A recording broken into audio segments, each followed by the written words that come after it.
Hello everyone, कैसे हैं आप सभी। स्वागत है आपका मेरे YouTube channel law updates with Monika में। आप सभी को पता है इसमें हम लॉ की बातें करते हैं। ठीक है, आज मैं आपके लिए टॉपिक लेके आई हूँ बीएसए। ठीक है, बीएसए एक नया कानून है। नया तो नहीं कह सकते, है तो पुराना ही है, लेकिन ये क्या नए फॉर्म में है बीएसए। तो हम बीएसए को कवर करने वाले हैं। ये उन सभी एस्पिरेंट्स के लिए है जो एलएलबी की तैयारी कर रहे हैं, या जो एलएलबी में है, जो जुडिशरी की तैयारी कर रहे हैं, जो क्लैट की तैयारी कर रहे हैं, उन सभी एस्पिरेंट्स के लिए है। तो हम इसको बेयर एक्ट से पढ़ाई करेंगे इसकी, क्योंकि बेयर एक्ट बहुत कंपलसरी है। जब आप लॉयर बन जाएंगे उसके बाद भी यही काम आने वाला है। और यदि आप जुडिशरी की तैयारी कर रहे हैं तो भी आपको बेयर एक्ट का एक एक वर्ड अच्छे से पता होना चाहिए।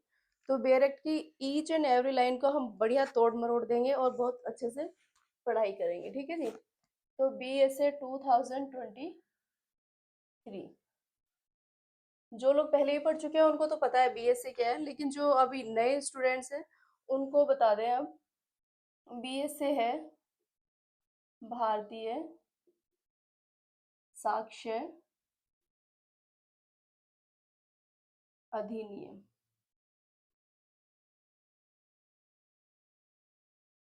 ठीक है, ये 2023 का एक्ट है। ठीक है, किसी भी एक्ट को पढ़ने से पहले ये ध्यान करें, ये तो है एक्ट 2023 में एनफोर्स हुआ है। इससे पहले इस एक्ट का नाम था इंडियन एविडेंस एक्ट।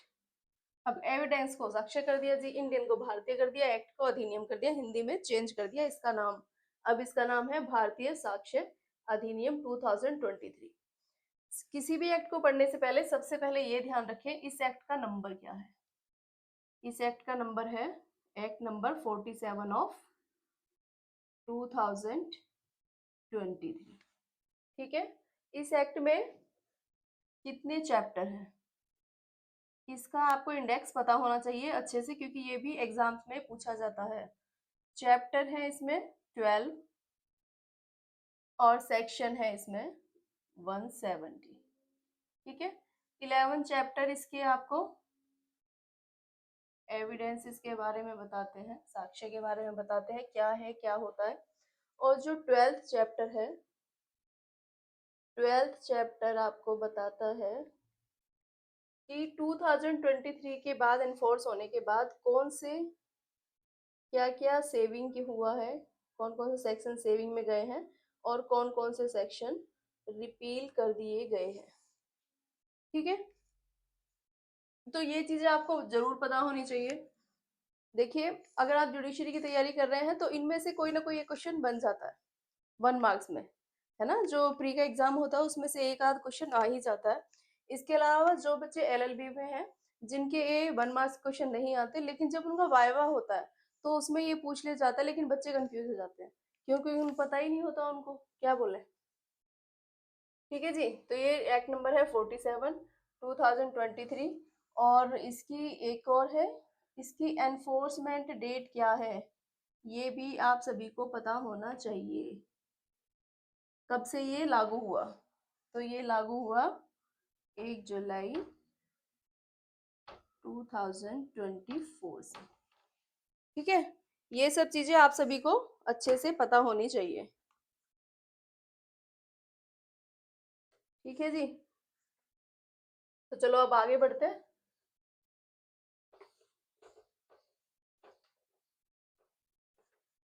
इन सब चीजों को अच्छे से माइंड में बिठा लो, एक एक पॉइंट को हम लोग कवर करने वाले हैं, एक एक पॉइंट को। ठीक है, ताकि किसी तरह की कोई कंफ्यूजन ही ना रहे।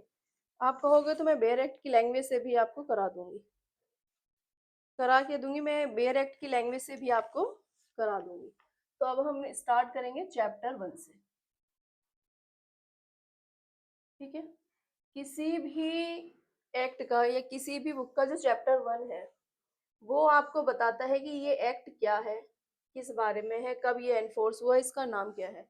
तो इसका जो सेक्शन 1 है, चैप्टर 1 सेक्शन 1, ये आपको बताता है प्रिलिमिनरी। ठीक है, कि सबका यही होता है, सब आपको इसी के बारे में बताते हैं। भैया आपको अपना इंट्रोडक्शन तो देगा ना चैप्टर, आपको जो भी सब्जेक्ट है वो इंट्रोडक्शन तो देगा कि मैं क्या हूँ, है ना। तो सेक्शन 1 क्या है? सेक्शन 1 बताता है आपको टाइटल के बारे में, ठीक है, इसकी एप्लीकेशन के बारे में कि ये कहाँ कहाँ अप्लाई होता है, और इसकी कमेंसमेंट डेट जो कि मैं आपको ऑलरेडी बता चुकी हूँ, ठीक है। तो इसका टाइटल क्या है? टाइटल है, इसका नाम, टाइटल में क्या आता है? इसको क्या कहते हैं? BSA, यानी कि भारतीय साक्ष्य अधिनियम, ठीक है। और 2023 लिख दोगे और बढ़िया है, क्योंकि पता होना चाहिए आपको कि ये एक्ट कौन सा है, ठीक जी। अब ये अप्लाई कहाँ कहाँ होता है? तो ये इसके एप्लीकेशन क्या है?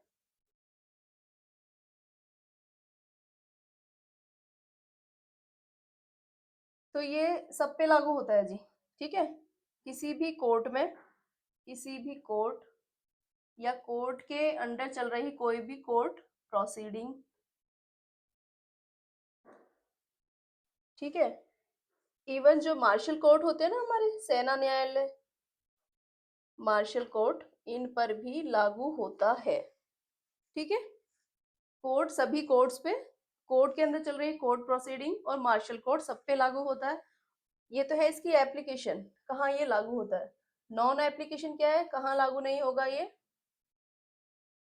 किसी भी एफिडेविट, कोई भी जो एफिडेविट है ना, वो चाहे किसी भी ऑफिसर के सामने पेश किया गया है, ठीक है, एफिडेविट पे वो अप्लाई नहीं होगा, चाहे वो किसी भी कोर्ट में दिया गया है, किसी ऑफिसर के सामने दिया गया है, या किसी भी मीडिएटर के सामने दिया गया है। तो ये किसी भी एफिडेविट पे अप्लाई नहीं होगा। एफिडेविट चाहे किसी के सामने भी दिया गया है, समझ गए आप, किसी पुलिस ऑफिसर के सामने या किसी भी मीडिएटर के सामने या किसी के भी सामने दिया गया, उस पर अप्लाई नहीं होगा। इसके अलावा कोर्ट, कोर्ट प्रोसीडिंग और मार्शल कोर्ट सभी पे लागू होगा। तो ये कहता है इसका सेक्शन 1। और ये लागू कब से होगा? इसका थर्ड पॉइंट क्या कहता है?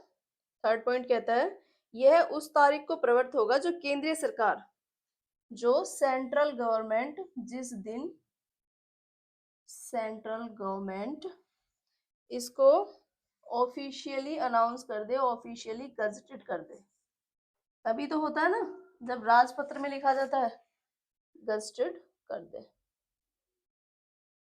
जब किसी भी राजपत्र में अधिकृत हो जाता है कोई भी एक्ट, उसी दिन से वो लागू हुआ माना जाता है। और ये कब लागू हुआ?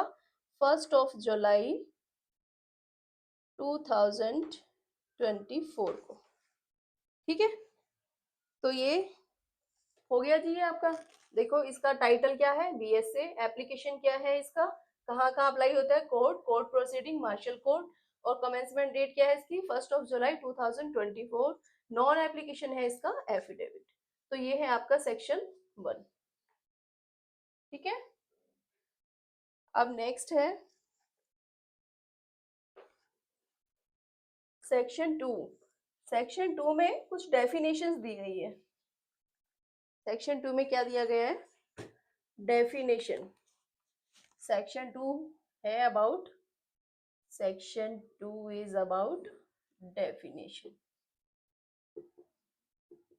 ठीक है।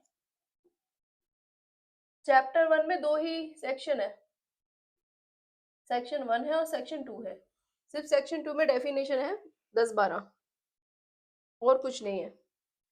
तो फर्स्ट डेफिनेशन है अबाउट कोर्ट। सेक्शन 2 की फर्स्ट डेफिनेशन क्या है? कोर्ट। अब आप बताओ, आप LLB की तैयारी कर रहे हैं भी, आपको पता ही होगा कोर्ट क्या होती है। कोर्ट होती है एक एरिया जहां पर जजेस होते हैं, वकील होते हैं, है ना, उसी को तो आप कोर्ट कहेंगे। कोर्ट रूम क्या होता है? कोर्ट रूम क्या होता है? कोर्ट रूम में क्या इंक्लूड है? कोर्ट रूम इंक्लूड्स जजेस एंड मजिस्ट्रेट, ठीक है। कोर्ट रूम वही तो होगा, जजेस तो बैठते हैं ना कोर्ट रूम में, है ना। प्रैक्टिकल सी हम लैंग्वेज में लेके चलते हैं, प्रैक्टिकल बात करते हैं। कोर्ट रूम में क्या होता है, जज होते हैं, मजिस्ट्रेट बैठे होते हैं, लेकिन कोर्ट रूम में मीडिएटर नहीं होते, इस बात का ध्यान रखना है ना। मीडिएटर, आर्बिट्रेटर, आर्बिट्रेटर इसमें इंक्लूड नहीं है, ठीक है। एक्सेप्ट मीडिएटर, आर्बिट्रेटर, जजेस, magistrates are there, is called court, ठीक है। फर्स्ट डेफिनेशन ये कहती है। सेकंड डेफिनेशन है about conclusive proof. Conclusive proof, अब कंक्लूसिव प्रूफ क्या होता है मैं आपको बता दूं हिंदी वालों के लिए। निश्चय सबूत, निश्चय मतलब बस यही है, इसके अलावा कुछ नहीं है, ठीक है। बस इसके अलावा और कुछ भी नहीं है, जो है, जो आपने एविडेंस दे दिया, जो सबूत दे दिया, वो ही कंक्लूसिव प्रूफ है। कंक्लूसिव प्रूफ मीन्स होता है, देखिए आपने जो दे दिया, कोर्ट सेटिस्फाई होगी, उसके बाद कोर्ट कुछ और डिमांड करती ही नहीं कि मुझे और कुछ चाहिए ही नहीं है ना। हम सेटिस्फाई है इसी प्रूफ के साथ, जिसके मिलने के बाद, जिसके एग्जिस्ट या उसके नॉन एग्जिस्टेंस के बाद ये हो जाए कंक्लूड कि अब हमें कुछ और नहीं चाहिए, है ना, तो वो होता है कंक्लूसिव प्रूफ। जो प्रूफ कोर्ट को सेटिस्फाई कर दे बिल्कुल कि इसके बाद अब हमें कुछ नहीं चाहिए, तो उसको हम लेंगे कंक्लूसिव प्रूफ में। चाहे कोर्ट उसको, उसके प्रूफ के एक्सिस्टेंस की बात करे या फिर नॉन एक्सिस्टेंस की, जरूरी नहीं है जो आपने दे दिया वो ही कोर्ट कह दे हाँ यही है। कोर्ट ये भी कह सकता है कि नहीं ये मान्य नहीं होगा। अब कोर्ट ने कह दिया ये मान्य नहीं होगा, तो मतलब वो भी कंक्लूसिव प्रूफ है, कोर्ट उसको कभी भी मान्य नहीं करेगा, ठीक है। इसकी अगली डेफिनेशन है डिसप्रूव्ड।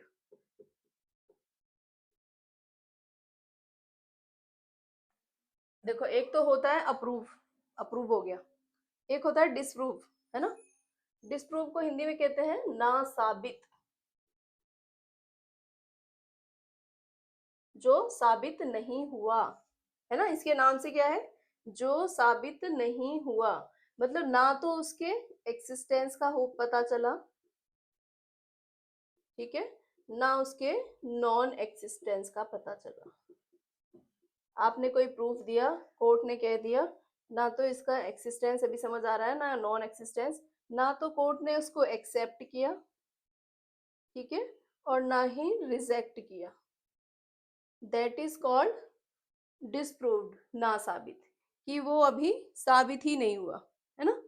हम इसकी लैंग्वेज में लेके चलेंगे तो disproved in relation to a fact means when after considering the matter before it the court either believes that it does not exist or consider its non-existence so probable that a prudent man out under the circumstances of the particular case to act upon the supposition that it does not exist. Okay.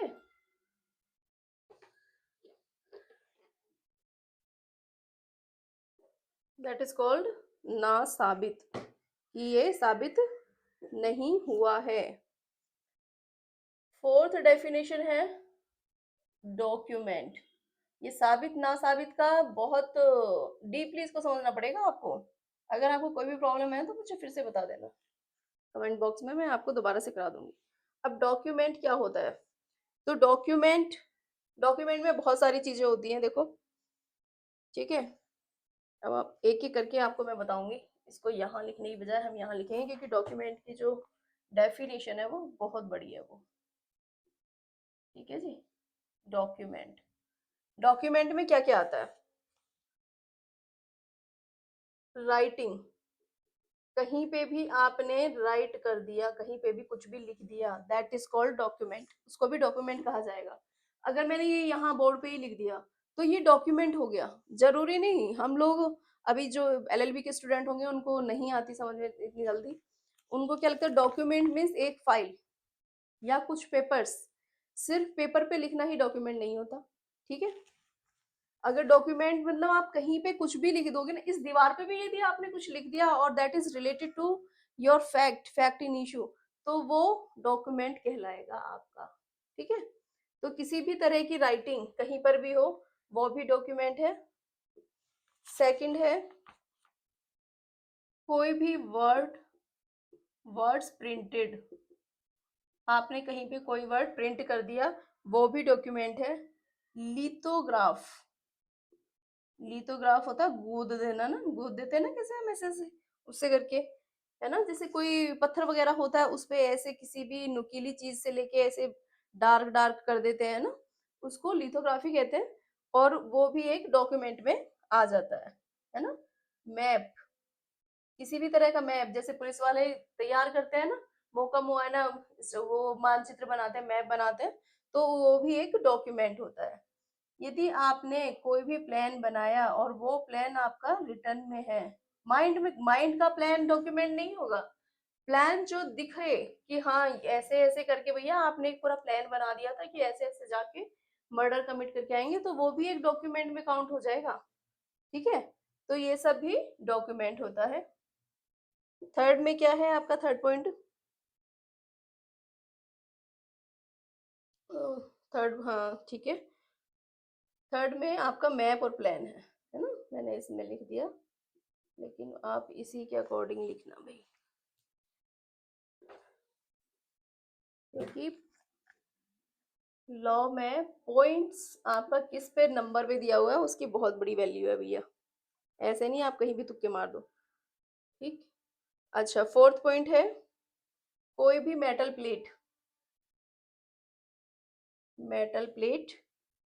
या कोई भी stone, या तो आपने किसी भी metal plate पे कुछ लिख दिया, जैसे लिखा होता है ना, आपने देखा भी होगा किसी भी प्लेट पे लिखा होता है, किसी का नाम लिखा होता है, या कुछ हम जैसे म्यूजियम वगैरह में जाते हैं वहां पर आपने देखा होगा कि किसी की बायोग्राफी लिखी होती है, तो वो सब क्या, वो सब डॉक्यूमेंट में ही काउंट होता है ना। किसी भी स्टोन पे यदि आपने कुछ लिख दिया तो वो स्टोन भी डॉक्यूमेंट बन गया। ठीक है, फिफ्थ पॉइंट है कैरीकेचर, किसी भी तरह का कैरीकेचर इज कॉल्ड डॉक्यूमेंट। ये सिक्स पॉइंट अभी ऐड किया है। सिक्स पॉइंट है इलेक्ट्रॉनिक रिकॉर्ड, किसी भी तरह का electronic record is also called document.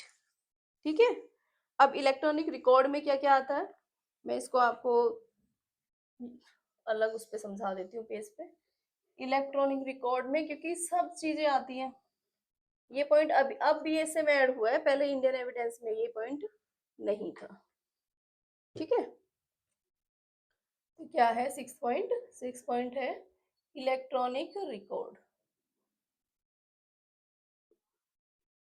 Electronic record, electronic record में क्या क्या आता है, आपकी कोई ईमेल है वो भी आपका रिकॉर्ड होगा, वो भी डॉक्यूमेंट में काम आएगा।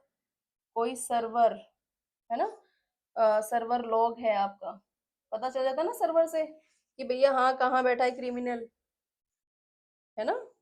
कोई भी डॉक्यूमेंट ऑन कंप्यूटर और इलेक्ट्रॉनिक गैजेट्स, कंप्यूटर और किसी भी इलेक्ट्रॉनिक गैजेट्स जैसे आईपैड फोन वगैरह में, वो भी इलेक्ट्रॉनिक गैजेट्स है ना, ये भी डॉक्यूमेंट में काउंट किए जाएंगे। लैपटॉप, लैपटॉप में भी बहुत सारी हिस्ट्री रहती है ना आपकी, क्या क्या सर्च करते हो क्या क्या रहता है। स्मार्टफोन, इनके अंदर भी डॉक्यूमेंट रहते हैं। सपोज आपने एक फोटो खींची, आपने डिलीट कर दी, भले ही आपने उसमें से भी डिलीट कर दी रिसाइकिल में से, तो भी उसके बाद भी इसको रिट्रीव किया जा सकता है, किसी भी तरह का स्मार्टफोन वगैरह के मैसेजेस, है ना। वेबसाइट्स, आप कौन कौन सी वेबसाइट सर्च कर रहे हो ये भी एक डॉक्यूमेंट बन जाता है। Locational evidence, locational evidence on electronic device, electronic device, आपने देखा पुलिस वाले पकड़ लेते हैं ना किसी भी फोन की लोकेशन वगैरह देख के, उनको कैसे पता चलता है, वो सिर्फ ट्रेस कर लेते हैं आपको कि हाँ ये बंदा यहाँ है, तो उससे आपकी लोकेशन वगैरह पता चल जाती है, वो भी उनके लिए एक डॉक्यूमेंट बन जाता है कि हाँ यहाँ से पकड़ा गया ये बंदा।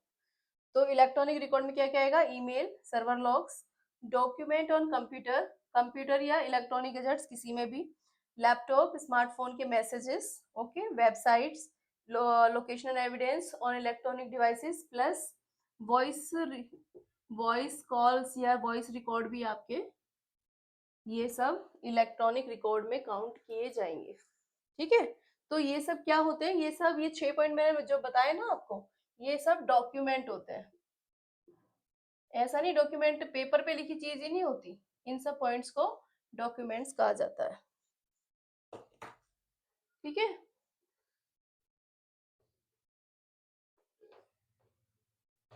कोई भी प्रॉब्लम हो, है ना, तो मुझे कमेंट बॉक्स में बता दीजिए, मैं उसको ठीक कर दूंगी। हो सकता है मुझसे भी कहीं गलती हो जाए, लॉ में हो जाती है ना गलती। नेक्स्ट पॉइंट है एविडेंस। एविडेंस, एविडेंस क्या होता है? आपने कोई मर्डर किया, है ना, पता कैसे चलेगा कि आपने मर्डर किया, या किसी ने आपके साथ कोई कोई क्राइम कमिट किया, तो उसका पता कैसे चलेगा? जब तक आप उसके एविडेंस नहीं दोगे, उसके सबूत नहीं दोगे, उसके साक्ष्य नहीं दोगे, दैट इज कॉल्ड एविडेंस, है ना। इसकी लैंग्वेज में यदि हम देखें, all statement including statement given electronically, ये अभी ऐड किया है इसमें, कोई भी स्टेटमेंट जो इलेक्ट्रॉनिकली भी दी गई है वो भी एविडेंस में काउंट होगी। जैसे हम वॉइस मैसेज भेज देते हैं, मेल भेज देते हैं, है ना, और व्हाट्सएप मैसेज भेज देते हैं, ये सब क्या होंगे? एविडेंस में ही काउंट होंगे, है ना। आपने किसी को फोन पे धमकी दे दी, उसने रिकॉर्ड कर लिया, तो वो भी एविडेंस है। आपने किसी को मैसेज किया, भैया तुझे मार दूंगा मैं, तो ये भी एविडेंस में काउंट किया जाएगा। ठीक है, जिसको कोर्ट परमिट कर दे लेने के लिए। देखो इसकी लैंग्वेज क्या कहती है, all statement including statements given electronically which the court permits और required to be made before it by witnesses in relation to matter of fact. ठीक है, आपके जो भी मैटर ऑफ फैक्ट होता है उससे रिलेट होना चाहिए। Under inquiry and such statement are called oral evidence. इन सबको क्या कहते हैं हम? ओरल एविडेंस, है ना। एविडेंस दो तरह के होते हैं ना, एक तो होते हैं ओरल एविडेंस, ओरल एविडेंस, एक होते हैं डॉक्यूमेंट्री एविडेंस। जो एविडेंस किसी भी स्टेटमेंट से काउंट होते हैं, किसी भी तरह के मैसेजेस हो गए, आपने वर्बली किसी को कुछ कह दिया, है ना, किसी को फोन पे धमकी दे दी, तो that is called oral evidence, है ना। और यदि आपने किसी को लेटर भेज दिया, भैया तू ठीक है, तुझे आज मार दूंगा मैं, है ना, या तुझे ये कर दूंगा, जो भी है, ठीक, तो जो प्रमाण के रूप में दिखाया जाए, जो ऐस पता चले, दिखे, that is called document evidence. ठीक है, जैसे इलेक्ट्रॉनिक या डिजिटल रिकॉर्ड होते हैं, जैसे सपोज आपने कुछ वेबसाइट पे सर्च किया, उस बंदे को भैया कैसे मारे, तो उसकी जो हिस्ट्री में जो सेव हो गया ना, आपको पता है ना, हिस्ट्री सेव हो जाती है फोन में, लैपटॉप में, सब आपके जो इलेक्ट्रॉनिक गैजेट्स होते हैं उसमें, तो उसकी जो हिस्ट्री सेव हो गई ना, उस हिस्ट्री का जो डेटा होगा ना, उससे पता चल जाएगा आपने क्या क्या सर्च किया है ना, तो that is called documentary evidence, not oral evidence. Okay, तो एविडेंस दो तरह के होते हैं, ओरल और डॉक्यूमेंट्री एविडेंस। तो ओरल एविडेंस में क्या आता है? जो आप वर्बली किसी को बोल देते हैं, फोन पे बोल दिया, वैसे बोल दिया, that is called oral evidence. और जिसका कुछ रिकॉर्ड हो, रिकॉर्ड पे हो जो चीज, ऑन रिकॉर्ड हो, that is called documentary evidence. ठीक है, नेक्स्ट पॉइंट है इसका एफ, फैक्ट। फैक्ट क्या होता है? फैक्ट होते हैं, हिंदी वालों को बता दूं, तथ्य। तथ्य होते हैं पॉइंट्स, पॉइंट्स आप कह सकते हैं।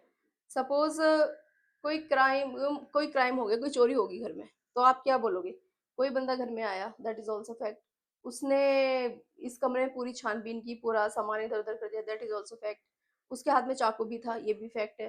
तो ये जो मैटर से रिलेटेड, जो भी मैटर हुआ है, जो भी क्राइम हुआ है, जो भी हमारा मैटर है, मतलब जो भी इशू है, उससे रिलेटेड जो भी पॉइंट्स होते हैं, है ना, जो भी बातें होती हैं, आप कह सकते हो, उनसे रिलेटेड जो भी पॉइंट्स होते हैं, दैट इज कॉल्ड फैक्ट। अब वो क्या हो सकते हैं, फैक्ट ऐसे भी हो सकते हैं, आप बोलते मैंने उस आदमी को आते हुए देखा था तुम्हारे घर में, दैट इज ऑल्सो फैक्ट। मैंने चोरी करते देखा था, मैंने उसको पकड़ लिया था। तो ये सब आपने देखा, सुना, पकड़ा, जो भी चीजें हैं, है ना, उसने सामान बिखेर के रख दिया, तो दैट इज कॉल्ड फैक्ट। ये सब चीजें फैक्ट में काउंट होती है। फैक्ट कैसे भी हो सकता है ना, हमारे क्या बोलते हैं, सिक्स सेंस से भी हो सकता है, हमारे सेंसेस के द्वारा भी हो सकता है, और फिजिकल भी हो सकता है, दैट इज कॉल्ड फैक्ट। ठीक है। अब इसका नेक्स्ट पॉइंट है, फैक्ट को अगर आप बोलोगे तो मैं और भी आपको करा दूंगी। ठीक है, पूरे पॉइंट में। अब जी पॉइंट क्या बोलता है, फैक्ट इन इशू। अभी बताया ना मैंने आपको, इशू क्या था भैया, उसके उसमें क्या क्या फैक्ट है ना। तो जो भी मैटर से रिलेटेड चीजें होती हैं, किसी भी मैटर से रिलेटेड चीजें होती है, that is called fact in issue. Okay, fact in issue. जैसे मैंने उसको मारते देखा, उसके हाथ में चाकू था, है ना, वहां उसका ब्लड पड़ा हुआ था। ठीक है, ये सब चीजें क्या फैक्ट में आती है, फैक्ट इन इशू। किसी भी मैटर से रिलेटेड जो भी चीजें होती है ना, वर्बली हो या फिर कोई एविडेंस के तौर पे हो, ये सब चीजें is called fact in issue. Okay, चलो, इसके ये पॉइंट हो गए, आगे के पॉइंट में